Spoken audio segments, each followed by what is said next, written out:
Il parco del Delta del Po sarà ancora riserva di biosfera nell'ambito del programma MAB UNESCO. A 10 anni dall'assegnazione del prestigioso riconoscimento sono stati presentati i documenti per il rinnovo del titolo per un altro decennio. Siamo in approvazione, però abbiamo predisposto tutta la documentazione che ha praticamente dato una visione di quello che è stato fatto negli ultimi 10 anni, di come si sono compenetrate l'attività dell'uomo all'interno del territorio e la natura, ma soprattutto abbiamo presentato l'evoluzione, che è il nuovo piano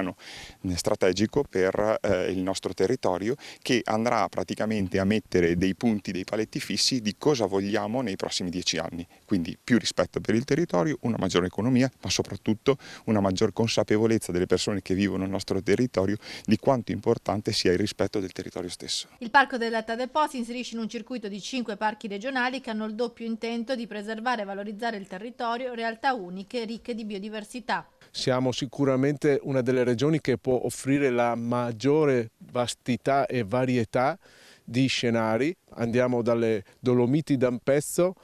arrivando al nostro parco del fiume Sile di Treviso, il più lungo fiume di Risorgiva, acque limpidissime e meravigliose con i suoi burci